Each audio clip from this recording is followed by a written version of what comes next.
안녕하세요. 커피앤톡입니다. 오늘도 와주셔서 감사드리고요. 바로 사연 읽어보겠습니다. 안녕하세요. 저는 30대 초반의 여자입니다. 아무리 세상은 넓고 다양한 사람들이 있다지만 정말 저에게 이런 일이 벌어질 거라고는 제 주변에 이런 사람이 있을 거라고는 상상조차 못했던 일을 경험하게 돼서 사연을 공유할까 해요. 저랑 예비신랑은 선을 봐서 만난 사이예요. 사실 그렇게 무거운 자리에서 만난 건 아니지만 신랑 어머님, 그러니까 저의 시어머니께서 자리를 주선한 것이나 다름없기에 사실상 선자리나 마찬가지였죠. 시어머니께서는 저희 어머니 지인분과 같은 문화센터에서 수업을 들으셨는데 우연히 어머니의 지인분께 주변에 나이대가 비슷하고 혼기가 꽉 찬 자녀가 있다는 이야기에 제 사진을 보시고는 적극적으로 자리를 추진하셔서 지금에 이르게 되었어요. 실제로도 어머니는 제게 너무 잘해주셨어요. 처음에는 신랑보다는 어머니와 더 가깝게 지냈을 정도였으니까요. 예비시댁 가족분들도 너무 점잖고 멋진 분들이셨고 가족적이고 다정한 분위기에 반해 저도 결혼을 결심하기까지 오래 걸리지 않았어요. 시댁에는 저보다 4년 먼저 시집 오신 형님이 한 분 계셨는데 형님도 성격이 너무 좋고 저와 처음 만나는 자리에서도 살갑게 대해주셔서 너무 좋았어요. 형님은 제가 시댁 분위기가 너무 좋다며 이런 가족 어디 가서 또 만나기 힘들다고 엄청나게 칭찬하며 그러셨죠. 결혼식 날 빨리 왔으면 좋겠다. 유선 씨랑 빨리 동서지간 되고 싶어요. 우리 도련님이랑 빨리 결혼해서 내 동생 해줘요. 다들 너무 잘해주실 거고 나는 2배로 잘해줄게요. 예비 형님은 그렇게 말씀하시면서 저에게 좋아하는 음식이나 취향, 취미 같은 것을 물어보며 저와 더 친해지고 가까워지기 위해 적극적으로 노력하셨어요. 어머님도 너무 다정하고 좋은 분이셨는데 형님까지 이렇게 멋진 분이라니 정말 이것만으로도 결혼을 결정하고 싶을 정도로 전 행복에 들떠 있었죠. 솔직히 사연에 나오는 시댁 갈등 이런 것들 보면 거의 다 여자들끼리의 싸움인 경우들이잖아요. 물론 아버님이나 남편도 너무 멋지고 좋은 남자들이지만 집안 여자들의 분위기가 이렇게까지 좋기는 정말 힘들 것 같다는 생각이 들었어요. 하지만 사정상 저희는 결혼을 조금 미룰 수밖에 없었어요. 당시 제가 결혼 자금을 위해 적금을 드는 중이었는데 아직 만기가 되려면 2년 정도가 더 남아있는 상황이었죠. 저는 혼수나 예물 같은 것들을 소홀히 하고 싶지 않았어요. 우리 신혼집을 구하는 것도 반반 공평하게 보태고 싶었죠. 예비신랑이나 시댁에서는 그 돈은 나중에 아이 낳게 되면 쓰고 요즘 스몰 웨딩이 유행이니 최대한 가볍게 하고 그 돈은 나중에 집과 육아에 투자하길 원하셨지만요. 저는 시댁 식구들이 너무너무 좋아서 조금이라도 더 든든하게 해가고 싶은 마음이 앞섰어요. 사실 혼수나 예물은 돈도 돈이지만 일종의 정성이고 성의이기도 하잖아요. 결혼식은 스몰 웨딩으로 한다 해도 이런 부분은 빠뜨리고 싶지 않았거든요. 특히 시어머니와 예비 형님께는 더 정성 들여 해드리고 싶었습니다. 그래서 예비 신랑과는 결혼 준비는 1년 후부터 하기로 약속했어요. 그런데 제가 너무 꿈에 부풀어 있었던 걸까요? 어느 순간부터 어머니의 태도가 조금 쌀쌀맞아진 것 같다는 기분이 들기 시작했어요. 물론 처음에는 기분 탓이라고 생각했죠. 하지만 안타깝게도 의문이 확신으로 변하는 건 그리 오래 걸리지 않았어요. 늘 저에게 다정한 목소리로 말씀해 주시고 먼저 연락해서 밥은 먹었느냐, 오늘 시간 되면 같이 둘이 데이트나 하자 하시며 식사나 영화를 먼저 권해주시던 분이셨는데 어느 순간부터는 저에게 연락도 먼저 하지 않으셨고 제가 먼저 연락을 드려도 빨리 끊고 싶어 하시는 눈치가 너무 역력해 식사를 권해드리기도 애매한 분위기에 매번 안부 인사만 묻고 전화를 끊기가 일쑤였어요. 저는 별의별 생각이 다 들기 시작했습니다. 내가 뭘 잘못했나? 아니면 내가 뭘 실수했나? 처음에는 보이지 않았던 내 단점을 발견하신 걸까? 아니면 예비 신랑도 시댁 식구들도 결혼을 서두르고 싶어 하는 걸 뻔히 알면서 미루려고 해서 실망하신 걸까? 정말 온갖 생각이 다 들었어요.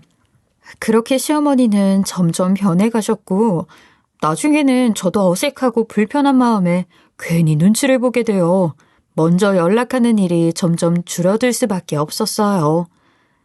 어머니도 먼저 전화하지 않으셨으니 사실 대면대면한 사이가 된 거죠. 본인의 부모님 이야기인데 예비 신랑에게 상의하기는 좀 아무래도 서로 불편한 주제가 될 것 같아 저는 한참을 고민하다가 예비 형님에게 상담해 보기로 결정했어요.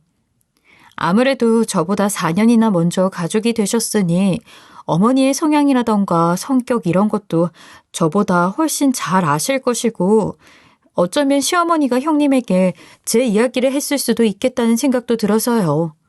전 바로 형님께 전화를 드렸어요. 요즘 어머니가 저를 조금 피하시는 것처럼 느껴지는데 혹시 이유를 아시냐고 말이죠.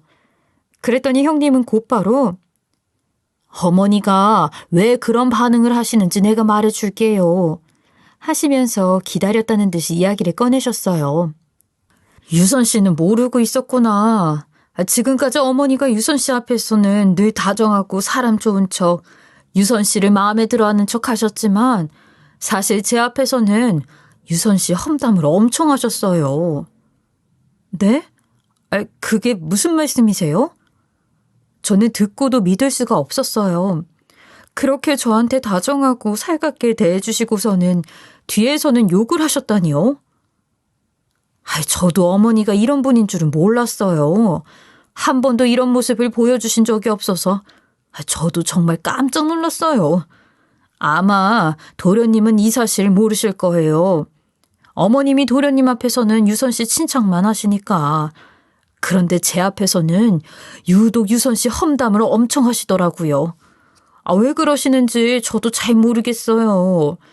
아마 다른 사람들 앞에서는 또 제 험담하시는 거 아닐까요? 저도 그런 분이신지 몰랐는데 이번에 어머님을 다시 보게 됐어요.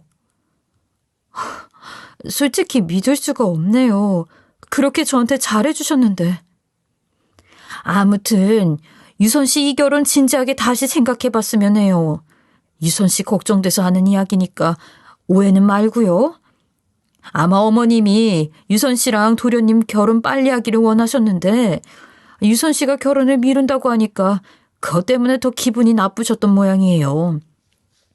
정말 충격적이었죠. 예비 시어머니는 주변에서 평가도 좋고 법 없이도 살 사람이라며 저희 엄마의 지인분도 칭찬을 엄청 하셨거든요. 저에게도 그렇게 다정하게 잘 대해주시던 분이 뒤에서는 제 험담을 그렇게 하고 다니셨다니 솔직히 믿기 어렵기도 하지만 형님이 그런 걸로 저한테 거짓말할 분으로 보이지 않았고 실제로 어머니의 태도가 변한 것도 사실이니까 믿을 수밖에 없는 상황이었어요. 예비 신랑은 아무것도 모르고 있는 상황이었고 괜히 그런 이야기를 했다가는 제가 중간에서 모자지간에 이간질하는 사람이 될 것 같고 어머니가 직접 저에게 해코지하거나 한 건 또 아니라 예비 신랑에게는 아무 말도 못하고 속으로 혼자 끙끙 앓을 수밖에 없었어요. 제가 진짜 뭔가 큰 실수를 했나 잘못한 부분이나 마음에 들지 않는 부분이 있다면 직접적으로 말씀해 주셨으면 제가 고쳤을 텐데 굳이 이런 방법을 써야 하셨을까? 오만 가지 생각이 다 들었죠. 그러던 어느 날이었어요. 예비 형님이 어머니 생신이라고 직접 생신상을 봐드릴 거라면서 저를 초대해 주셨어요. 예비 신랑에게 어머니 생신을 들어서 알고는 있었지만 제가 가도 되는 게 맞나, 괜히 갔다가는 좋은 분위기만 망치는 거 아닌가 고민이 많았어요. 그런데 형님은 제게 이렇게 말씀하셨어요. 내가 자리 마련하는 거니까 이번 기회에 어머님과 잘 풀어봐요. 내가 보기엔 유선 씨랑 어머님 사이에 무슨 오해가 있지 싶어서요. 두 사람 모두 좋은 사람이고 잘 지냈으면 해서 자리 마련하는 거니까. 저는 이게 맞는 건가 괜히 말이라도 잘못 붙였다 어머니 신경만 더 거슬리게 하는 건 아닌가 하는 마음에 안절부절 못하고 있었어요. 그래도 형님께서 이렇게 신경 써서 일부러 마련해 주신 자리인데 노력해보자고 다짐했죠. 분명히 어머니께서는 제가 오는 거 달갑지 않게 여기고 계셨을 텐데 형님이 저를 생각해서 이렇게 초대해 주신 것일 테니까요. 그렇게 저는 어머니 생신 당일 예비 형님 댁으로 가게 되었습니다. 미리 가서 형님을 좀 도와드리면 형님과의 사이도 좀 더 돈독하게 다지고 어머니께 점수도 좀 딸 수 있을까 싶어서요. 그래서 예비 신랑은 조금 더 늦게 오기로 하고 저만 먼저 형님 댁에 도착했죠. 그런데 이게 웬일인가요? 제가 형님 댁에 도착하자마자 형님이 저를 보고는 이렇게 말씀을 하시는 거예요. 아니, 왜 이렇게 굼떠요? 네? 먼저 와서 생신상 차리는 거 도와준다고 한 건 유선 씨 아니었어요? 지금 오면 어쩌자는 거예요? 못해도 1시간 정도 전에는 왔어야 재료 손질하고 이것들 같이 할 거 아니에요? 유선 씨 올 때까지 내가 손 놓고 기다리고 있어야 해요? 그래도 내가 윗사람인데 사람이 이렇게 예의가 없어서 되겠어요? 아이, 형님이 지금 시간쯤에 오면 된다고 하셔서. 이러니까 어머님이 유선 씨를 싫어하는 거지. 네? 눈치 좀 챙기라고요, 유선 씨. 제발 좀. 정말 뭐라고 말할 수가 없는 그런 기분이었습니다. 그렇게 다정하고 착하신 시어머니가 뒤에서 제 욕을 하고 다니셨다는 사실만으로도 충격적인데 이젠 예비 형님 되실 분까지 저에게 이러니 뭐라 말로 형용할 수 없는 기분이었죠. 유선 씨, 외동이죠? 네? 예. 역시나. 외동들이 이래서 문제라니까. 집에서 부족한 거 없이 오냐오냐 자라서 세상이 아주 자기 중심으로 돌아가는 줄 알아요. 6시에 오라고 했으면 상식적으로 그때쯤부터 준비를 시작한다는 소리니까 내가 30분이라도 일찍 가서 시작부터 도와드리면 되겠구나 하는 그런 생각은 안 들어요? 그렇게 눈치가 없어서 사회생활은 어찌하는지 모르겠네. 형님의 그 이야기를 들으니 저는 정말 내가 눈치가 많이 없나 하는 생각이 들며 진짜 제가 외동이고 오냐오냐 자라서 형님이나 어머니 보시기에 꼴보기 싫은 행동을 많이 했나 하는 생각이 들기 시작하는 거예요. 지금까지 한 번도 사회생활하면서 그런 이야기를 들어본 적이 없기 때문에 혼란스러운 마음이 먼저 앞섰어요. 형님이나 어머니는 앞으로 저희 가족이 되실 분들이니까 저를 위해 쓴소리를 해주신다 그렇게 생각하기로 했어요. 어쨌든 지금 어머니와 가족들이 올 시간이 다가오는 건 사실이었고 준비할 건 많은 상황이니 형님이 예민해지시는 것도 이해할 수 있었으니까요. 제가 좀 더 빨리 왔다면 둘이서 더 수월하게 준비할 수 있을 테고 처음부터 그럴 생각이셨을 텐데 제가 형님의 예상보다 늦게 도착해 일이 늦어진 것도 어찌 보면 사실이었으니까요. 사실 도와드리고 싶다고 하고 오긴 한 거지만 저는 요리에 완전히 젬병이었어요. 학교 졸업하자마자 취직해서 독립하긴 했지만 대부분 엄마가 보내주시는 반찬에 밥만 해서 먹을 때가 많았고 야근이 있거나 퇴근이 늦어지는 날도 적지 않아서 그것조차도 안 하고 그냥 사 먹거나 배달 음식으로 때우는 경우도 많았기 때문에 혼자서는 된장찌개도 잘 못 끓이는 수준이었어요. 그제서야 형님이 말씀하신 외동이라 오냐오냐 자라서 아무것도 모른다는 말이 이해가 되면서 괜히 도와드린다고 했나 싶은 마음에 후회까지 되더라고요. 그래도 제 나름대로는 인터넷 검색까지 해보면서 어떻게든 형님을 도와드리고자 했고 잘 모르는 부분은 이것저것 여쭤보면서 속도를 높이려고 노력했어요. 하지만 초보 실력 어디 가는 건 아니라 당초에 속도가 나지 않는 상황이었죠. 제가 그렇게 계속 질문을 하고 인터넷으로 검색해 본다고 휴대폰 만지는 게 눈에 거슬렸는지 결국은 형님이 짜증을 내고 마셨습니다. 아니, 지금 뭐 하자는 거예요? 네? 도와주러 온 사람이 휴대폰이나 틱틱 만져대고 지금 그 더러운 휴대폰 만진 손으로 음식 재료 만지고 지금 뭐 하자는 거냐고. 저는 도와드리고 싶어서 재료 손질법 이런 걸 인터넷을 검색을. 이럴 줄 알았으면 차라리 내가 혼자 다 한다고 할 걸 그랬네. 유선 씨 되도 않는 말에 내가 그래도 어머님이랑 화해 자리 마련하고 싶어서 점수 좀 따라고. 어머님 오시면 유선 씨가 거의 다 준비한 거라고 칭찬해주면서 분위기 띄워보려고 했는데 이래서는 내가 과장 정도가 아니라 거짓말을 해야 하잖아. 기본도 안 된 주제에 무슨 음식 준비를 돕는다고. 죄송해요. 죄송하다면 끝날 일이에요, 이게 지금? 나는 유선 씨가 도와준다고 그래서 그 말만 믿고 유선 씨 올 시간 맞춰서 장 봐오고 다 했는데 지금 좀 있음 어머님 도착하실 시간인데 아직 국에 불도 못 올리고 이게 뭐 하는 짓거리냐고. 형님의 말투는 격양되어 거칠어져 있었습니다. 정말 제가 지금까지 알고 있던 그분이 맞나 싶을 정도로 사나운 목소리와 표정으로 저를 다그치셨어요. 진짜 눈물이 날 것 같았지만 여기서 눈물까지 보이면 형님이 말씀하셨던 대로 오냐오냐 자라서 아무것도 모르고 철없는 사람 그대로의 모습을 보여드리는 것 같아서 꾹 참을 수밖에 없었습니다. 모르면 미리 알아왔어야지. 미리 공부하고 알아오는 정도도 못해서 무슨 결혼을 해서 이 집 며느리로 들어오겠다고 큰 소리를 쳐대는 거야? 저는 형님께서 무슨 음식을 한다고 미리 말씀도 안 해주시고 그래서. 물어나 봤어요? 유선 씨가 물어나 봤냐고. 그건 아니지만 나 참 싫으면 그냥 싫다고 말을 해요. 내 딴에는 유선 씨 생각해서 두 사람 다시 화해시켜 화목하게 만들어 보려고 이런 자리를 계획한 건데 어머님이랑 화해하는 것도 싫고 일 돕는 것도 싫고 다 싫고 귀찮으면 그렇다고 미리 얘기를 하던가. 이게 지금 뒤늦게 뭐 하는 짓이냐고. 저는요 그럴 생각은 추워도.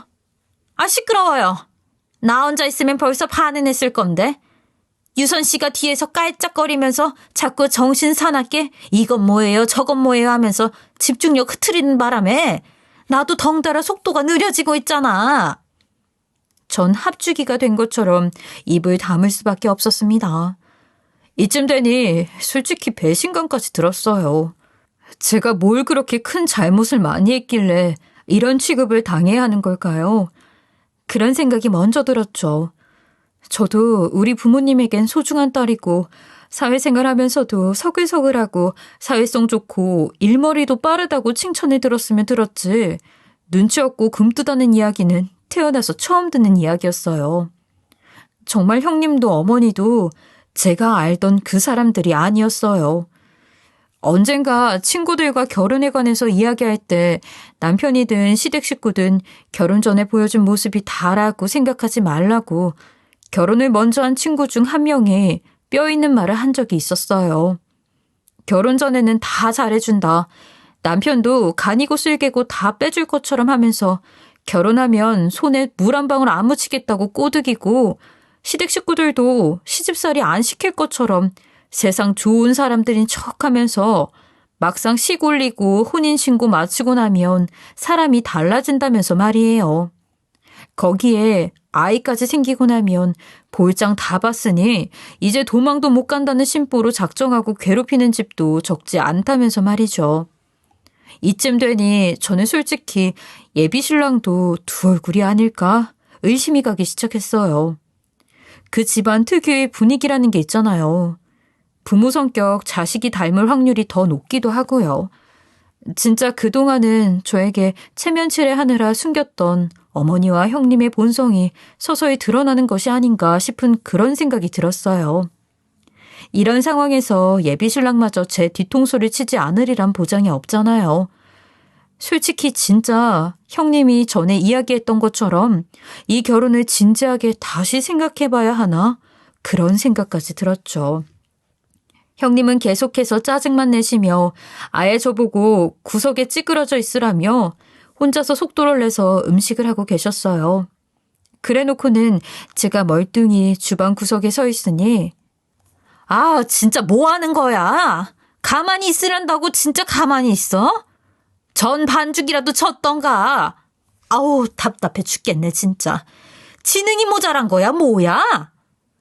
이러면서 소리까지 버럭버럭 지르셨죠. 아, 진짜 눈물이 찔끔 나올 것 같더라고요.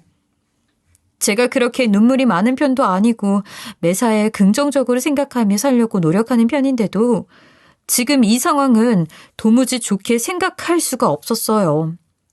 이 집에 제가 있을 자리 같은 건 아예 없는 기분이었고 지금까지 믿었던 모든 것이 와르르 무너져 내리는 것만 같았죠. 조금 있다가 형님 휴대폰으로 전화가 왔어요. 차를 빼달라는 전화였죠. 형님은 그 순간에도 가만히 계시질 않고 장본짐이 너무 많아서 차를 어쩔 수 없이 집 가까이 대서 이렇게 됐다고 운을 떼시고는 유선 씨가 도와준다고 그래서 그거 믿고 장을 이렇게 많이 봤는데 늦게 오는 바람에 이것까지 내가 혼자 다 옮겨야 했잖아요. 나 참. 하면서 주차 잘못했다고 차 빼달라고 온 전화조차도 제 탓으로 돌렸어요. 형님이 나가고 나신 뒤 저는 솔직히 말해서 지금이라도 이 집을 뛰쳐나가야 하나 예비신랑과 진지하게 이 결혼에 대해서 다시 생각해보자고 이야기해야 하나 그런 생각들을 하고 있었어요. 그런데 하필 그 타이밍에 어머니가 들어오셨어요. 현관문이 열리는 소리가 나서 형님인 줄 알았는데 어머니셨던 거죠. 아이, 유선이 왔니? 네, 어머니. 큰아가는? 형님은 차 빼달라는 전화 받고 잠시 주차 다시 하러 가셨어요. 그러니? 나도 볼 일이 일찍 끝나서 어찌 일찍 왔네. 아직 음식은 덜 됐지? 내가 좀 도와주마. 어머니 생신이신데 안 그러셔도. 보니까 한참 남았구만 뭘. 일찍 온 김에 남자들 오기 전에 같이 하면 되지. 그리고 잠깐의 정적이 흘렀어요.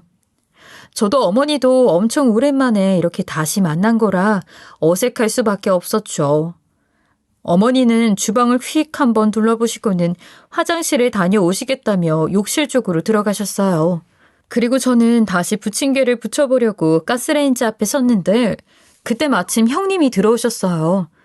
저는 짐짓 아무렇지도 않은 척하며 부침개 뒤집기에 열중이었죠. 그런데 제 뒤에서 잠시 제가 하는 것을 바라보시던 형님이 갑자기 뒤집개를 빼앗으시더니 강하게 집어 던지시고는 소리를 치기 시작하는 거예요. 아유, 답답해 죽겠네 정말. 집어쳐! 다 때려치라고. 형님, 갑자기 왜 그러시는? 그래서 오늘 안에 부침개 하나는 제대로 부치겠어? 답답해 미치겠다고. 그래도 갑자기 그렇게 물건을 던지시면. 그럼 네가 좀 화를 안 내게 해주던가. 형님은 그렇게 말씀하시면서 이번에는 식탁 위에 올려져 있던 채소를 제 얼굴에 향해 던지셨어요. 저는 너무 충격을 받아 아무 말도 할 수 없는 상태가 되었죠. 어찌나 충격적이었던지 제 머리 위로 날아간 게 양파인지 마늘인지도 기억이 안 날 정도네요. 그러니까 똑바로 좀 하란 말이야. 지금 이거 어쩔 거야? 부침개 하나도 제대로 못 뒤집어서 아무짝에도 쓸모없어가지고. 좀 있으면 어머님이랑 식구들이 다 들어올 건데 이거 어쩔 거냐고. 야, 네가 책임질 거야? 형님은 어찌나 흥분하셨는지 아예 저에게 대놓고 반말까지 하셨어요. 네가 이 집 며느리로 들어오면 네가 이거 다 해야 해. 알아? 네, 알아요. 그래서 저도 신부 수업 겸 배워서 들어오려고 요리학원 등록도 생각하고 있고요. 아이고, 알긴 뭘 알아. 당장 1년 후부터 결혼 준비 들어가고 2년 안에는 결혼할 거라면서. 알긴 뭘 알고 뭘 배워서 준비하겠다는 거야? 난 당장 일할 수 있는 사람이 필요한 거라고. 네? 아휴, 진짜 어쩌다 너 같은 게 들어온다고 해서.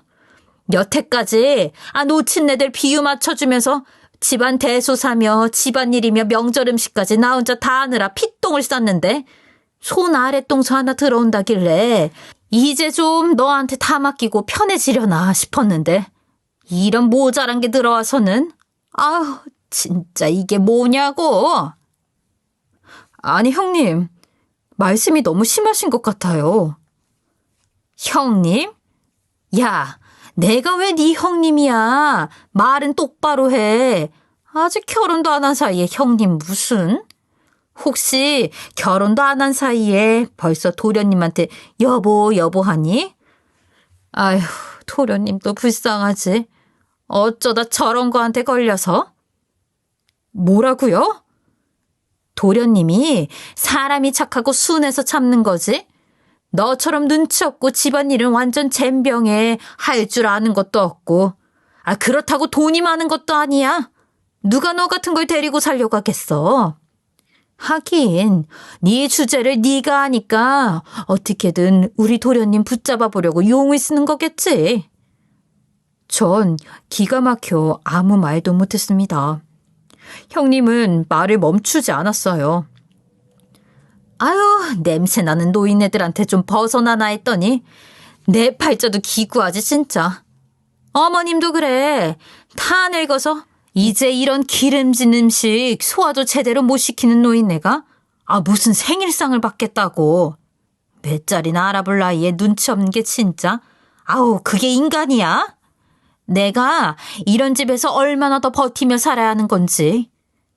그때였어요. 화장실 문이 벌컥 열리는 소리가 들렸습니다. 그때서야 저도 아차 싶었어요. 형님이 하도 난리를 치는 바람에 잊고 있었는데 어머니가 들어오셔서 화장실에 계셨다는 사실을요. 이게 내가 가만히 듣자 하니까. 화장실에서 나오신 어머니는 번개와 같은 속도로 주방으로 달려오셔서 형님이 저에게 집어던진 채소를 바닥에 주워 드시더니 그걸 다시 형님의 가슴팍 쪽으로 강하게 던지셨어요. 저는 너무 놀라 기겁한 마음에 눈만 동그랗게 뜨고 아무 말도 하지 못했고 어머니가 집안에 계셨을 거라고는 생각도 못했을 형님도 경악한 얼굴로 어머니를 바라보고 있었죠. 지금까지 이게 다 네 짓이었구나. 어머니, 오해세요. 오해? 내가 화장실에서 네가 하는 말이며 폐악질을 두 눈 똑똑히 다 들었는데 무슨 오해? 유선 씨가 어머님이랑 저 사이를 이간질하려고 일부러 그런 거예요. 어머님이 계시는 걸 제가 모른다는 걸 이용해서요. 시끄러워. 그 뱀 같은 새치어로 네가 지금까지 우리 가족의 유선이까지 모함하고 이간질했다는 걸 내가 다 알았는데 내가 바보니? 여기서 더 속게? 어머니 그게 아니라 동서가 그동안 이런 흉악한 속내를 숨기고 뻔뻔하게 멀쩡한 척 가면 쓰고 웃으면 뒤에서는 이간질하고 욕하고 모함해왔던 거니? 얼마 동안이냐? 너 설마 처음부터 이랬니? 그렇게 내가 싫고 이 집이 싫으면 결혼은 왜 했니? 어머니는 형님께 진심으로 깊게 실망하신 듯 보였어요. 그 목소리는 분노한 것을 넘어서서 슬퍼하고 계셨죠. 4년이나 믿고 내 딸처럼 대했던 며느리가 사실은 그런 마음을 품고 있었고 이런 모습을 숨기고 있었으니까요. 저는 어머니의 마음을 이해할 것도 같으면서 길어야 알고 지낸 지 1년도 안 된 저보다 훨씬 깊은 그 배신감과 슬픔을 차마 다 헤아릴 수도 없을 정도였어요. 그러면서 어머니는 그동안 제가 모르는 사이에 형님과의 사이에서 있었던 일을 꺼내시기 시작했어요. 이야기는 이게 끝이 아니었습니다. 더 엄청난 반전이 저를 기다리고 있었죠. 그동안 형님이 저에게 어머니가 제 욕을 했다는 말은 다 거짓말로 그동안 형님이 고의적으로 저와 어머니 사이를 이간질하고 있었던 거예요. 어머니한테는 제가 뒤에서 형님에게 어머니 험담했다고 하고 반대로 저에게는 어머니가 제 흉을 봤다는 식으로 이야기를 해왔던 거죠. 너 나한테 뭐라고 했어? 유선이가 너더러 내가 가식적이고 좋은 사람인 척하는 것 같다고 대할 때마다 가식적인 게 느껴져서 불편해하더라고 그랬지? 또 뭐라 그랬어. 우리 집이 생각했던 것보다 재산이 적은 것 같다고. 유선이가 자기는 결혼하고 나면 전업으로 살 생각인데 남편 벌이만으로는 부족할 것 뻔하고 시댁 덕 좀 보려고 했더니 영 아닌 것 같다면서 결혼 다시 생각하고 싶어하는 투로 말하더라고 그랬지? 그거 다 거짓말이었니? 전 기함을 내질렀어요. 세상에, 이게 다 무슨 소리란 말입니까? 저는 말한 적도 생각해 본 적도 없는 말이 어머니 입에서 술술 나오는 거예요. 심지어 이게 다 형님이 한 말이라는 게 너무 충격적이었죠. 어머니, 이게 무슨 말씀이세요? 전 그런 말 한 적이 없어요. 오히려 형님께서 어머니가 제가 눈치 없고 철없다며 싫어하시더라고. 제가 결혼자금 적금 나온 이후로 결혼 미룬 것도 못마땅해 하신다고 형님이 그런 식으로 말씀하셔서 저는 어머니가 절 싫어하는 줄 알았어요. 어머니는 기가 막히신 듯 웃었어요. 온 집안 식구가 지금 너 하나한테 농락당한 거니? 세상에, 너 진짜 무서운 애였구나. 형님은 펑펑 울면서 아무 말도 못하고 계시다가 어머니가 대체 왜 이런 짓을 벌인 거냐 추궁하시자 빽 소리를 지르셨습니다. 사랑을 쟤한테 뺏길까봐 그랬어요. 제가 그렇게 잘못했나요? 가족들에게 인정받고 사랑받기 위해서 저는 4년을 넘는 시간을 헌신했는데 어디서 굴러들어온 돌이 박힌 돌 뺀다고. 어느 날 갑자기 툭 하고 튀어나온 애가 가족들 사랑을 독차지하는 게 그게 싫어서 그랬어요. 그 이야기를 들은 어머니의 표정이 미묘하게 일그러졌어요. 그리고 다음 순간 진짜 제가 상상조차 할 수 없었던 이야기가 나왔습니다. 너 혹시 그럼 지훈이 얘기가 사실이었던 거야? 내가 설마 하고 그때는 그냥 흘려들었었는데 진짜였던 거야? 너 진짜 우리 지훈이 네 남편 동생한테 마음을 주고 있었던 거야? 어머니의 경악스러운 표정. 저는 처음 듣는 이야기에 벙쪄서 아무 말도 못하고 있었어요. 상황 파악을 못하고 있는 저에게 어머니가 말씀을 해주기 시작하셨어요. 사실 형님이 아주버님과 결혼하고 얼마 안 돼서 저희 예비 신랑이 어머니께 이상한 말을 한 적이 있다는 거예요. 형님이 예비 신랑에게 이상한 말이나 행동을 한다고 하면서요. 은근슬쩍 자기를 이성적으로 보는 듯한 발언을 하고 단 둘이 있을 때면 신랑의 외모를 칭찬한다거나 주말에 자기 남편이 동호회 모임이 있어 집을 비울 거라는 등 뉘앙스가 이상한 말을 자꾸만 했다는 거예요. 예비 신랑도 처음 한두 번은 그냥 넘겼지만 그게 계속 반복이 되니 안 되겠다 싶어 집안 소란스러워질까 어머니에게만 살짝 말씀을 드린 거였다고 해요. 당시에 어머니는 오히려 말도 안 되는 착각하지 말라면서 저희 예비 신랑을 혼내셨다고 합니다. 형님과 아주버님이 깨가 쏟아지게 잘 지내고 있는데 다른 사람도 아니고 남편의 동생에게 그럴 리가 있냐며 네가 단단히 오해하고 있는 거라고 우리 며느리가 그럴 사람이 아니라고 형님 편을 들어주신 거였죠. 그때는 내가 진짜 무슨 영화나 드라마에 나오는 막장 집안도 아니고 그런 일이 가능할 거라고는 상상도 못해서 오히려 네 편을 들어줬다만 내가 아무리 생각해도 네가 이런 행동을 할 이유를 못 찾겠어. 너 진짜 우리 지훈이 때문에 그러니? 지훈이한테 마음 주면서 네 남편하고 한 입을 덮고 내 앞에서 어머님 하면서 여우짓하면서 살았던 거야? 너 진짜로? 어머니, 대체 그게 무슨 말씀이세요? 말도 안 되는 소리 하지 마세요. 유선 씨, 또 어머니께 이상한 말하고 다녔어요? 설마 도련님한테도 이런 말도 안 되는 소설 같은 얘기한 건 아니겠죠?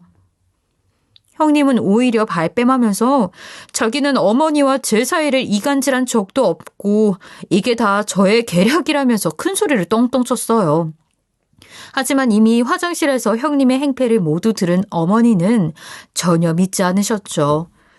그날 생신잔치는 어찌어찌 넘어갔지만 이상한 낌새를 챈 예비신랑이 제게 무슨 일이냐고 물어 자초지종을 설명했어요. 예비신랑은 역시 자기 감이 틀리지 않았다며 자기가 오해한 게 아니라며 길길이 날뛰기 시작했죠. 당장 가서 따지려고 하는 예비신랑을 일단 진정시킨 후 형님이 지금 저렇게 발뺌하는 상황에서 본색을 드러내게 하려면 계획이 필요하다는 생각이 들어 어머니와 상의하기로 했어요.